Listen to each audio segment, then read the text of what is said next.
안녕하십니까. 사회복지법제론 기출문제 후반부 풀겠습니다. 어떤 것들이 좀 지엽적인지 미리 말씀을 드렸고 바로 64번 문제부터 보겠습니다. 64번부터 75번 문제까지 12문제입니다. 긴급복지지원법에 보면 위기 상황에 대한 정의가 있는데요. 거기에 해당되는 사유를 모두 고른 것은 입니다. 자, 첫 번째, 주소득자가 사망, 가출, 행방불명 등으로 소득을 상실하여 생계 유지가 어렵다면 당연히 위기 상황에 들어갑니다.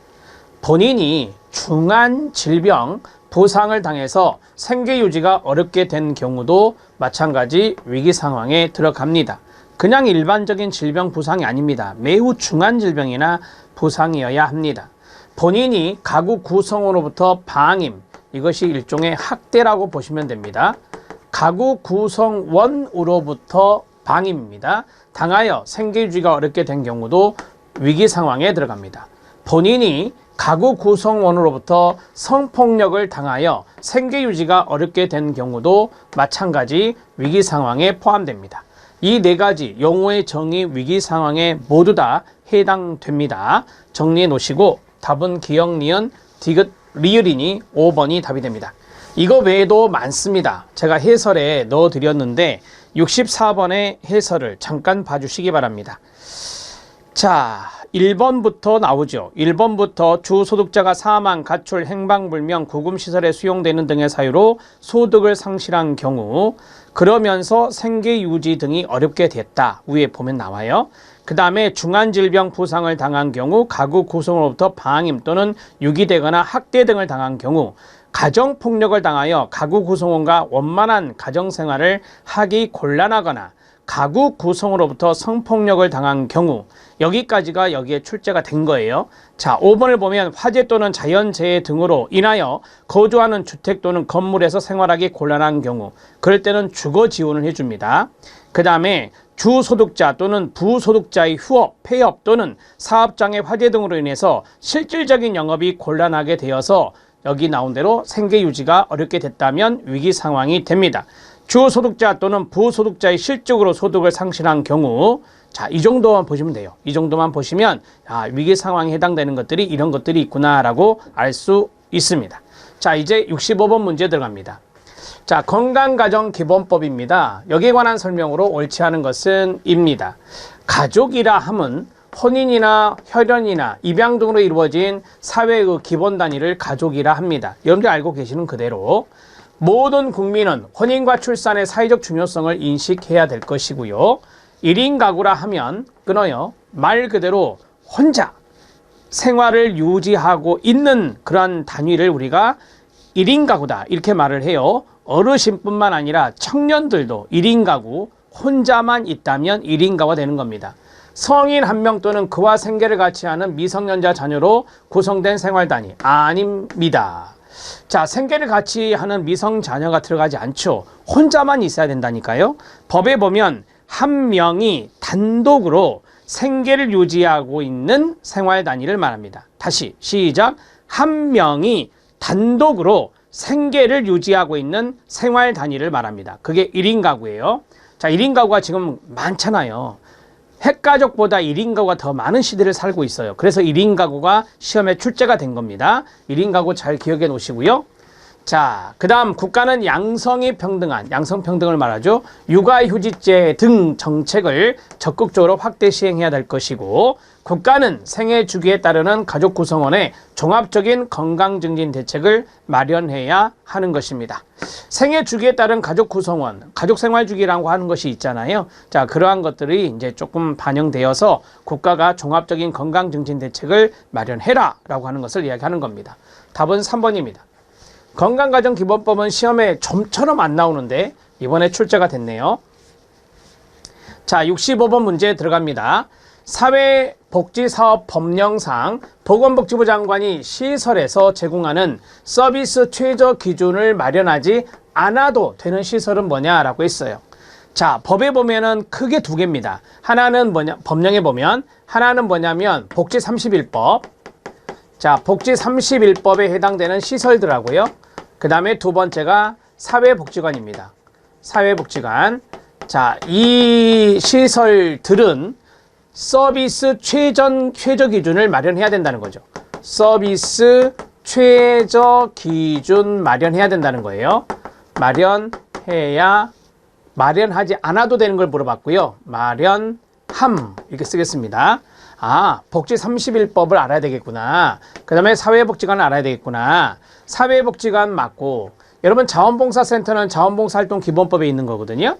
자원봉사활동기본법, 자원봉사활동기본법에는 자원봉사센터가 있는데 이 녀석이 복지 31법에 안 들어가요.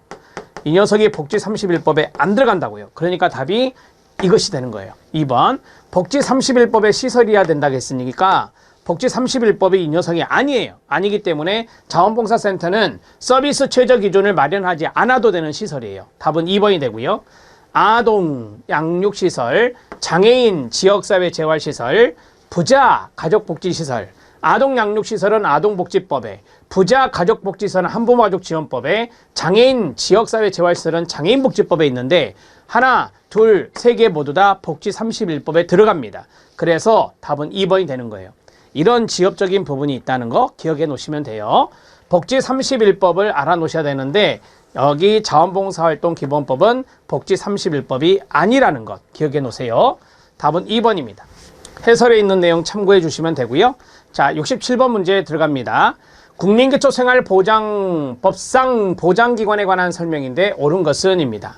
자, 교육급여의 보장기관은 시도교육감 맞습니다. 그러나 의료급여는 아니에요. 의료급여는 시도교육감이 하는 게 아니에요. 자, 의료급여는 시도와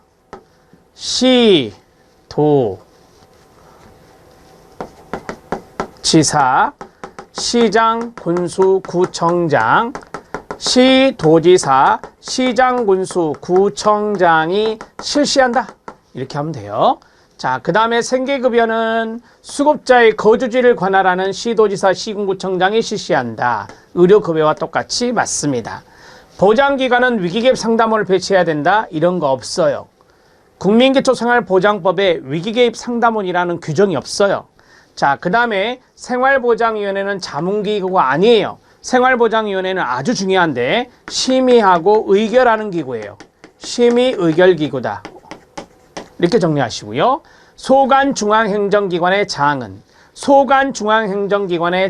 누구냐? 교육급여는 교육부 장관이 되고, 그 다음에 주거급여는 국토교통부 장관이 돼요. 자, 이걸 풀어서 말씀드리면 교육부 장관과 국토교통부 장관은 5년마다 기초생활보장 기본계획을 수립해야 된다? 아닙니다. 3년마다 합니다. 3년마다 수립한다. 이렇게 정리하시면 돼요. 자, 되셨죠? 오케이. 답은 2번이 됩니다. 교육급여의 실시는 시도교육감이 하는 건 맞습니다. 의료급여는 시도지사와 시장군수, 구청장이 합니다. 생계급여도 마찬가지. 위기개입 상담원이라는 내용은 없습니다. 생활보장위원회는 심의하고 의결, 결정하는 기구입니다. 소관중앙행정기관의 장은 국민기초생활보장 기본계획을 3년마다 수립합니다. 자, 되셨습니다. 68번 문제. 고용보험법령상 중대한 귀책 사유로 해고된 피보험자로서 구직급여 수급자격 제한 사유에 해당하는 것을 모두 고른 것은? 자, 여러분들이 구직급여 받으려면은 중대한 귀책 사유가 있으면 돼요, 안 돼요? 안 됩니다. 자발적인 실업도 안 됩니다. 자, 그것을 물어보는 건데 여기에 보면 형법을 위반했습니다. 그래서 금고 이상의 형을 선고받았습니다. 중대한 귀책 사유로 인해서 해고가 됐는데 그 해고의 이유를 보니까 형법을 위반했습니다. 그래서 금고 이상의 형을 선고받았다면 여기는 수급 자격의 제한 사유가 되겠죠. 정당한 사유 없이 근로계약을 위반했습니다. 장기간 무단결근했습니다. 이것은 중대한 귀책 사유가 본인에게 있는 겁니다. 그 다음에 사업 기밀을 경쟁관계에 있는 사업자에게 제공을 했습니다. 마찬가지 이것도 당연히 중대한 귀책 사유로 수급 자격이 제한된다 볼 수 있겠죠. 오케이, 모두 맞습니다. 답은 5번이에요. 자, 이거는 상식선에서 우리가 충분히 해석할 수 있는 거예요. 우리가 굳이 법령을 잘 몰라도 이런 사유가 있어? 그러면 이 사람은 수급 자격이 제한되지, 구직급여가 제한된다라고 하는 것을 말하는 거예요. 자, 해설을 잠깐 봐주시기 바랍니다. 고용보험법 제58조 이직 사유에 따른 수급 자격의 제한이 나옵니다. 자, 거기에 보면 1번 중대한 규책 사유로 해고된 피보험자로서 다음 항목의 어느 하나에 해당되는 경우, 가번이 바로 이거죠. 이 기억에 있는 거. 형법 또는 직무와 관련된 법률을 위반하여 금고 이상의 형을 선고받은 경우, 사업에 막대한 지장을 초래하거나 재산상 손해를 끼친 경우로서 보건복지부령으로 정하는 기준에 해당하는 경우. 자, 밑에서 제가 사업에 막대한 지장을 초래하거나 재산상 손해를 끼친 경우를 따로 넣어드렸습니다. 시행규칙에 있는 내용까지 나온 거예요. 자, 그러면 1번부터 8번까지 있는데 지금 여기 디귿에 있는 거죠. 사업기밀, 경쟁관계, 이게 2번에 있잖아요. 사업의 기밀이나 그 밖의 정보를 경쟁관계에 있는 다른 사업자 등에게 제공했을 때 수급 자격이 제한됩니다. 그 다음에 1번부터 볼까요? 납품 업체로부터 금품이나 향응을 받고 불량품을 납품받아 생산에 차질을 가져온 경우. 3번 거짓 사실을 날조, 유포하거나 불법 집단행동을 주도하여 사업에 막대한 지장을 초래하거나 재산상 손해를 끼친 경우. 직책을 이용하여 공금을 착복, 장기 유용, 횡령하거나 배임한 경우. 제품이나 원료 등을 절취하거나 불법 반출한 경우. 인사, 격리, 회계 담당 직원이 근로자의 근무 상황 실적을 조작하거나 거짓 서류 등을 작성해서 사업에 막대한 지장을 초래하거나 재산상 손해를 끼친 경우. 사업장의 기물을 고의로 파손하며 사업에 막대한 지장을 초래하거나 재산상 손해를 끼친 경우. 영업용 차량을 사업주의 위임이나 동의 없이 다른 사람에게 대리운전하게 하여 교통사고를 일으킨 경우. 이런 것들이 다 사업에 막대한 지장을 초래하거나 재산상 손해를 끼친 경우로서 수급 자격이 제한되는 사유에 들어갑니다. 그 다음에 밑에 다번이 뭐예요? 그렇습니다. 이겁니다. 니은에 있는 거. 정당한 사유 없이 근로계약 또는 취업규칙 등을 위반하여 장기간 무단 결성하는 경우가 여기에 들어갑니다. 그리고 제가 앞에서 말씀드렸죠. 자발적인 실업도 안 된다고. 이번에 보면 자기 사정으로 이직한 피보험자로서 다음 항목의 어느 하나에 해당하는 경우입니다. 전직 또는 자영업을 하기 위해서 이직하는 경우, 중대한 규칙 사유가 있는 사람이 해고되지 아니하고 사업주의 공고로 이직한 경우. 자, 보세요. 중대한 규칙 사유가 아까 있었잖아요. 근데 중대한 규칙 사유가 있는 사람이 해고되지 않고 사업주의 공고로 이직을 시켰다. 그러면 우리가 공고사직이라 할 수 있는데, 근데 이 사람은 중대한 규칙 사유가 있는 사람이잖아요. 그래서 이 사람은 수급 자격이 제한됩니다. 그 밖에 고용노동부령으로 정하는 정당한 사유에 해당하지 아니하는 사유로 이직한 경우가 여기에 들어갈 수 있겠습니다. 자, 되셨죠? 다 봐드렸습니다. 68번의 답은 5번입니다. 자, 69번 문제에 들어갑니다. 산업재해보상보험 법령상 유족급여에 해당되는 설명으로 옳지 않은 것은입니다. 자, 첫 번째, 근로자가 업무상의 사유로 사망을 했습니다. 그럼 유족에게 지급하는 게 유족급여가 되죠. 1번은 다 아시죠? 2번, 유족보상연금의 수급권자가 2명 이상일 수 있거든요. 그 중에 1명을 대표자로 뭐 할 수 있다? 선임할 수 있습니다. 수급권자가 2명 이상일 때는 그 중에 1명을 대표자로 선임할 수 있다는 겁니다. 근로자와, 여기서 잘 들으셔야 돼요. 근로자와 주민등록법상 세대를 같이 하고 동거하던 유족으로서 근로자의 소득으로 생계의 상당 부분을 유지하고 있던 사람은 유족이 될까요, 안 될까요? 당연히 유족이 되죠. 당연히 유족이 됩니다. 맞고요. 근로자의 소득으로 생계의 전부를 유지하고 있던 유족으로서 학업으로 주민등록을 달리하였거나 동거하지 않았던 사람은 유족에 해당되지 않나요? 유족이죠. 예를 들어서 학업 때문에 자녀가 주민등록을 다른 시도로 해놓을 수 있잖아요. 왜 지방대 다닌다, 예를 들어 서울에 있는 대학에 다닌다 그러면 주민등록을 옮겼을 거 아닙니까? 그런데 여기 보면 생계의 전부를 유지하고 있던 유족이라고 그랬잖아요. 근로자의 소득으로 달리하였거나 동거하지 않는 사람은 당연히 유족에 들어가죠. 해당되지 않는다가 아니라 유족입니다. 유족이다, 이렇게 정리하시면 돼요. 자, 4번 잘못됐습니다. 자, 5번입니다. 유족보상연금의 수급권리의 순서가 있죠. 시작. 배우자, 자녀, 부모, 손자녀, 조부모 및 형제자매. 여기 네 번째까지만 아시면 된다고요. 제가 배우자, 자녀, 부모, 손자녀. 시작. 배우자, 자녀, 부모, 손자녀. 시작. 배우자, 자녀, 부모, 손자녀. 여기까지만 아시면 돼요. 배우자, 자녀, 부모, 손자녀. 여기까지만. 자, 나머지 하면 되는 거니까. 그래서 이 권리는 순서로 한다 그랬잖아요. 그래서 이 순서대로 배워놓으시면 도움이 된다고요. 오케이. 됐습니다. 답은 4번입니다. 자, 이제 70번 문제에 들어갑니다. 정신건강 증진 및 정신질환자 복지 서비스 지원에 관한 법률, 일명 정신건강복지법이라고 합니다. 정신건강복지법이라 합니다. 정신건강복지법에 보면 정신질환자의 보호무자 규정이 나와요. 될 수 있는 사람은 이에요. 여러분, 정신질환자의 보호무자의 후견인 들어갈까요? 네, 들어갑니다. 예를 들어서 성년 후견인 있잖아요. 성년 후견인. 자, 미성년자가 아니에요. 미성년자가 아니고 성인인데 정신질환자예요. 그러면 성년 후견인을 지정할 수 있잖아요. 그 성년 후견인은 보호무자가 될 수 있죠. 답은 1번이 되겠습니다. 파산 선고받고 복권되지 아니하는 사람은 안 돼요. 해당 정신질환을 상대로 소송 중인 사람도 안 돼요. 그 다음에 행방불명자도 보호무자 아니고 미성년자도 보호무자 아닙니다. 후견인은 보호무자가 될 수 있습니다. 자, 이거는 제가 해설에 보호무자가 될 수 없는 사람들 쭉 정리해 놨거든요. 그걸 꼭 보시기 바랍니다. 답은 1번입니다. 자, 71번 문제입니다. 71번 문제는 쉬워요. 다음이 설명하는 한부모 가족지원법상 한부모 가족복지 시설은입니다. 자, 가장 결정적인 힌트가 여기 있습니다. 요 단어를 놓치시면 안 되죠. 배우자, 사실혼 관계에 있는 사람을 포함하면서 배우자가 있으나 배우자의 물리적, 정신적 학대로 아동의 건전한 양육이나 모의 건강에 지장을 초래할 경우는 시작, 일시적 또는 일정 기간 동안 모와 아동, 모에게 주거 생계를 지원하는 시설이 뭐겠어요? 일시 지원복지시설입니다. 일시 지원복지시설. 일시가 들어간 단어 하나밖에 없어요. 그래서 이게 결정적 힌트가 된다라고 보시면 됩니다. 일시 지원복지시설을 우리가 보통 쉼터 이렇게 말하죠. 자, 됐습니다. 이 정도 보시고 답은 1번입니다.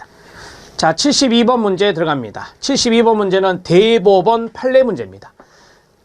의족 파손에 따른 요양급여 청구 사건 대법원 판례의 내용으로 옳지 않은 것은입니다. 자, 이것을 곰곰이 읽어보면 답이 보입니다. 자, 보세요. 의족 아시죠? 의족. 이 사례에 들어갑니다. 개요입니다. 의족을 착용하고 아파트 경비원으로 근무하던 갑이 제설 작업 중에 넘어지셨는데 의족이 파손됐겠죠. 재해를 입고 요양급여를 신청했어요. 지금 일을 하다가 근무하던 중에 의족이 파손됐잖아요. 제설 작업하다가. 자, 그런데 근로복지공단이 의족 파손은 요양급여 기준에 해당하지 않는다는 이유로 요양불승인 처분을 한 사안에 대하여 마지막 같이 읽어주세요. 시작. 요양불승인 처분 취소. 이게 중요한 거죠. 그러면 근로복지공단이 이긴 거에 졌어요. 졌습니다. 왜요? 요양불승인 처분을 해달라고 근로복지공단이 대법원에 올린 건데, 자, 그것을 취소했잖아요. 대법원이. 따라서 여기 쉽게 말씀드리면 아파트 경비원이 승소한 거예요. 알았죠? 오케이. 경비원이 의족 파손이 있었던 경비원의 승소다. 이렇게 말할 수 있겠습니다. 자, 취소라는 단어에서 그거를 우리가 딱 알아야 돼요. 자, 이제 하나씩 보면 됩니다. 지금 여기 1번부터가 다 뭐냐면 다 이 판사가 해놓은 판시 내용들이에요. 판시 내용들을 이 문제 지문으로 썼어요. 보니까 해설에 있는 내용을 보시면 그대로 나옵니다. 업무상 재해로 인한 보상의 대상은 끊어요. 같이 읽어요. 시작. 신체를 반드시 생리적 신체에 한정할 필요는 없다. 이 말은 뭘까요? 여러분, 의족은요 생리적인 게 아니잖아요. 생리적이란 말은 태생적으로 이거예요. 그래서 생리적인 신체에 한정할 필요 없다는 것은 의족도 가능하다. 이 말이에요. 자, 그러니까 근로복지공단이 패소한 거죠. 자, 의족 파손을 업무상 재해로 보지 않을 경우 장애인 근로자에 대한 보상과 재활에 상당한 공백을 처리한다. 네, 그러겠죠. 만약에 의족 파손을 업무상 재해로 안 해주면은 이 장애인 근로자, 이분 장애인이잖아요. 장애인 근로자에 대한 보상이나 재활에 많은 어려움이 있을 거다라고 하는 거예요. 그러니까 이거는 요양해줘야 된다, 요양급여 해줘야 된다라고 하는 거예요. 업무상 재해로 봐줘야 된다라고 하는 겁니다. 맞습니다. 자, 3번 들어갑니다. 신체 탈부착 여부를 기준으로 끊어요. 요양급여 대상을 가르는 것이 합리적이라 할 수 없다라고 했어요. 이건 어디와 연관되죠? 1번과 연관됩니다. 1번과 관련성이 있어요. 자, 1번에 그랬잖아요. 반드시 생리적 신체에 한정할 필요는 없다. 한정을 두는 것은 아니다. 이렇게 말을 했단 말이에요. 따라서 신체 탈부착 여부를 기준으로 요양급여 대상을 가는 것은 합리적이라 할 수 없다. 네, 맞죠? 1번과 연결해서 같이 생각하시면 돼요. 자, 그 다음에 의족 파손을 업무상 재해에서 제외한다면 사업자들로 하여금 의족 착용 장애인들의 고용을 소극적으로 만들 위로가 있다. 네, 맞습니다. 다 누구 책임으로 돌아가죠? 여러분, 업무상 재해로 인정 안 해주면 누가 책임져야 돼요? 사업주가 책임져야 되잖아요. 따라서 사업주가 이 사람 고용 안 해야 되겠다, 이렇게 되는 거예요. 그래서 제외된다는 것은 사업주의 책임이 될 수 있으므로, 사업주 책임이 될 수 있으므로 자, 사업주들로 하여금 의족 착용 장애인들의 고용을 소극적으로 만들 우려가 있죠. 이해되죠? 고용 문제도 생긴다는 거예요. 자, 마지막 업무상의 사유로 근로자가 장착한 의족이 파손된 경우는 같이 읽어요. 시작. 산업재해보상보험법상 요양급여의 대상인 근로자 보상에 포함된다. 그래야죠. 제가 그랬잖아요. 근로복지공단이 패소했다고요. 아파트 경비원 이분이 승소했다고요. 그러니까 근로자 부상에 포함된다라고 해야죠. 요양급 해줘라 이 말이에요. 알았죠? 오케이. 답은 5번이 됩니다. 자, 차분하게 읽으면 어려운 거 없어요. 차분하게 읽으시면 돼요. 자, 72번은 제가 자료를 찾아서 쑥 넣어드렸습니다. 대법원 판결, 판시사항, 판결 요지, 정리 이런 식으로 쭉 다 넣어드렸거든요. 이 지문이 1번부터 5번까지 지문이 판결 요지에 있는 것을 가지고 쭉쭉쭉 집어넣었어요. 자, 그리고 정리 있잖아요. 원심 판결을 파기하고 사건을 서울고등법원에 환송한 이유 중에 일부가 나와요. 아, 이거는 원심 판결을 파기했어요.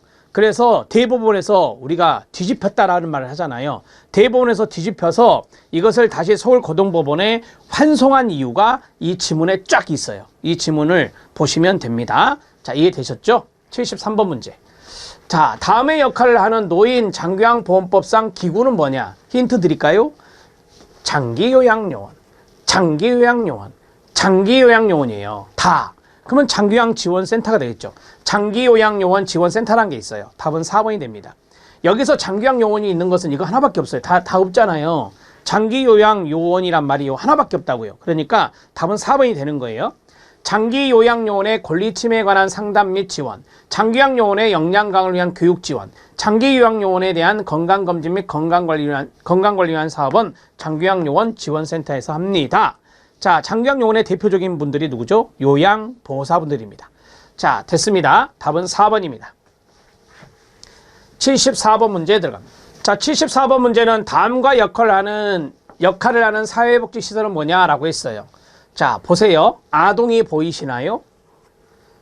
그 다음에 쭉 보시면 돌봄이 보이시죠? 네. 그 다음에 또 돌봄이 보이시나요? 네. 아, 그러면 아동복지법에 있겠군. 돌봄과 연관성이 있어? 자, 돌봄이라는 단어 여기 하나밖에 없네요. 그죠? 다 함께 돌봄센터. 모르시는 분 없어요. 아동을 위한 센터라는 거. 다 함께 돌봄센터가 아동을 위한 센터예요. 아동을 위한 기구, 시설이다. 이렇게 말할 수 있거든요. 이해됐죠? 이렇게 답을 찾는 방법도 있어요. 이건 아동복지법의 문제다는 소리예요. 아동의 안전한 보호, 안전하고 균형 있는 급식, 간식의 제공, 등하교 전후, 야간 또는 긴급 상황 발생 시 돌봄 서비스 제공, 체험활동 등 교육, 문화, 예술, 체육 프로그램의 연계 제공, 돌봄 상담, 관련 정보의 제공 서비스의 연계, 이 모든 것들의 역할을 하는 곳은 어디다? 다함께 돌봄센터가 됩니다. 다함께 돌봄센터 2번이 답이 되겠습니다. 나머지는 뭐 신경 쓰지 않으셔도 돼요. 자, 됐습니다. 이 정도 하시고 마지막 75번 문제 들어갑니다. 아동복지법상 문제입니다. 아동복지법상 보호가 필요한 아동을 발견하고 양육 환경을 개선할 수 있도록 지원하기 위하여 밑줄 이용할 수 있는 자료와 정보입니다. 여기에 해당하는 것을 모두 고른 것은입니다. 보호가 필요한 아동을 발견하기 위해서 우리가 이용할 수 있는 자료나 정보가 있잖아요. 그게 이제 아동 통합 정보 시스템이라고 하는 것이 있는데, 자, 거기 안에 어떤 정보를 보느냐라는 거예요. 여기서 말하는 것은 정보를 물어보는 거예요. 정보를. 첫 번째는 요양급여 실시 기록입니다. 두 번째는 영유아 건강검진 실시 기록입니다. 세 번째는 학교 생활 기록 정보입니다. 네 번째는 단전가구 정보입니다. 모두 해당될까요? 네, 맞습니다. 자, 국민건강보험법상에 보면 요양급여가 있잖아요. 요양급여는 아이가 어떤 병이 있어서 어떤 치료를 받았는지 그런 것들이 요양급여 실시 기록이라고 그래요. 그거 보면 되죠. 그러면 이 아이에게 의료 보호가 필요하지는 않은지. 자, 그 다음에 마찬가지 영유아 건강검진 실시 기록을 볼 수 있나요? 네, 맞습니다. 영유아도 아동에 들어가는 거니까요. 자, 그 다음에 학교 생활 기록, 대개 초중등교육법이라고 그래 있잖아요. 그러면은 아동복지법의 나이가 아동이 18세 미만이거든요. 18세 미만에 해당되는 그 아동의 학교 생활 기록 정보 보면 도움이 되겠죠. 네. 자, 그 다음에 단전가구 정보도 마찬가지입니다. 단전가구는 아시다시피, 우리가 전기요금이라 하잖아요. 전기요금이 체납되면 단전될 수 있어요. 그래서 단전이나 단가스나 단수가 됐을 때 복지 사각지대에 있는 자녀는 아닌지 우리가 알 수 있거든요. 그래서 이 모든 정보들을 우리가 이용할 수 있는 자료와 정보에 포함시켰습니다. 모두 맞아요. 답은 5번이 되고 해설을 잠깐 봐주시기 바랍니다.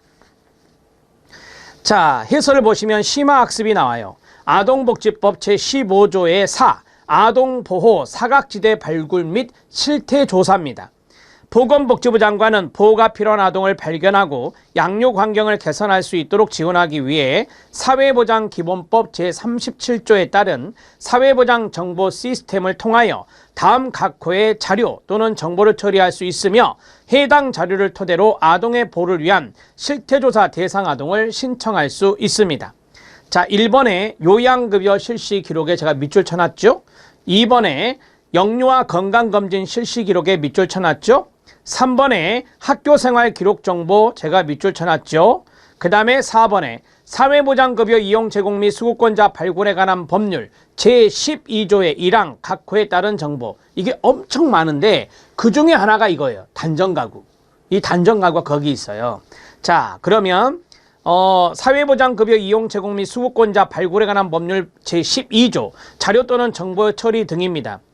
보건복지부 장관은 보장기관이 제10조에 따른 업무를 효율적으로 수행하도록 하기 위해서 지원하기 위해서 사회보장기본법 제37조에 따른 사회보장 정보 시스템을 통하여 다음 각 호의 자료 또는 정보를 처리할 수 있습니다. 1번이 바로 이거죠. 단전 가구 정보. 1번 단전, 그 다음에 단수, 그 다음에 단가스 가구 정보. 이것만 있는 게 아니에요. 단수도 있고요. 그 다음에 단가스도 있습니다. 단전가구, 단수가구, 단전가구 다 볼 수 있다는 거죠. 2번입니다. 2번에 보면 초중등교육법 제25조에 따른 학교 생활 기록 정보 중 담당 교원이 위기 상황에 처하여 있다고 판단한 학생의 가구 정보입니다. 그 다음에 국민건강보험법상 보험료를 3개월 이상 체납한 가구 정보입니다. 우리가 그랬죠. 건강보험료가 얼마 이상 체납되면은 이런 것들이 좀 복지 사각지대가 되지 않는지 이런 것들을 알 수가 있기 때문에 그렇습니다. 자, 네 번째는 국기법이나 긴급복지지원법에 따른 신청 또는 지원 중 탈락 가구의 가구 정보입니다. 그 다음 사회복지사업법 제35조에 따른 시설장애, 입소 탈락자나 퇴소자 중 위기 상황에 처하여 있다고 판단한 사람의 가구 정보입니다. 그 다음에 6번은 종합신용정보 보증기관과 같은 보증기관과 그 다음에 개별 신용정보 집중기관이 보유하고 있는 개인 신용정보 중에 보건복지부 장관이 위기 상황에 처해 있다고 판단한 사람의 대통령령으로 정하는 기준에 해당되는 연체 정보입니다.